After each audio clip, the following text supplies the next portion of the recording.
大家好啊！咁呢星期日冇拍到片啦，星期一呢又 show 咗另一個 post 喺我自己 Facebook，所以呢今日星期二呢先至繼續拍片。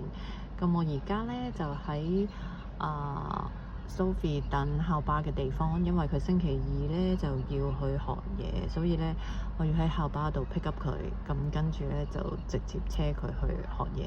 如果唔係呢，再返屋企呢就趕唔切啦。咁你而家前面見到嗰啲黃巴士呢，就係呢度嘅校巴嚟嘅。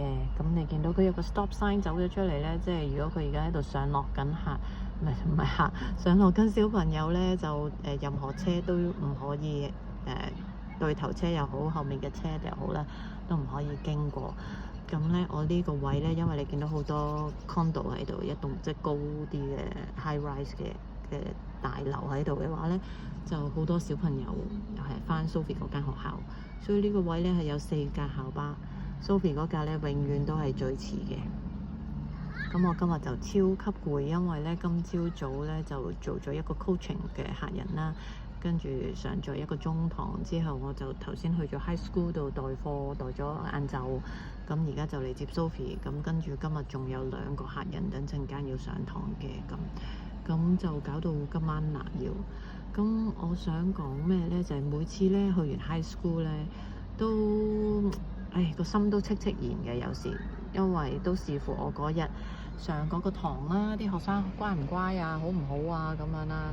有時乖有時好嘅話呢，就都 OK 嘅。有時呢，見到有啲學生呢，真係嘥晒自己啲時間呢，都好心悒嘅。我都睇住佢哋，點解咁樣蹉跎歲月呢？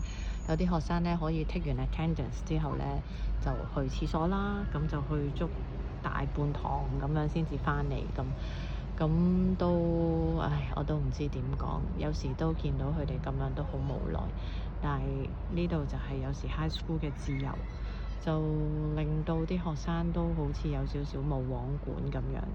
咁佢哋係上中學 high school， 即係類似香港嘅中四到考 DSE 咁樣嗰4年呢，其實佢哋就係真係好似有少少大學嘅模式咁樣。譬如一日上4堂，嗰4堂特別係grade 11同12嗰2個 level 咧，基本上都係你自己揀嘅嗰啲。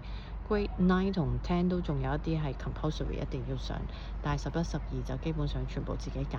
咁嗰4堂就你好似即係轉堂，不停轉堂，你啲同學仔可以唔一樣，即係可以大家唔識大家咁樣。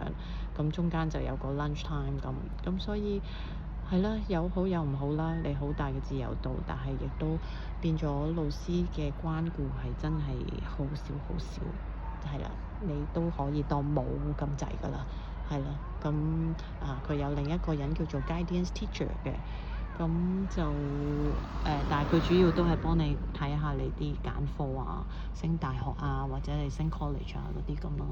咁頭先好似有1架定2架校巴走咗，咁我女嗰架係麗池嘅，仲未到。咁今日係都幾好陽光，都幾熱嘅其實。係啦，咁我今日就係分享呢啲少少無奈嘅教育制度嘅嘢啦。咁希望都唔會有啲咩改變㗎啦。諗下都係啦，但係希望自己嘅小朋友可以喺一個咁嘅 system 之下，都知道點樣自處啦，點樣做好自己啦。好啦，咁今日講住咁多先，拜拜。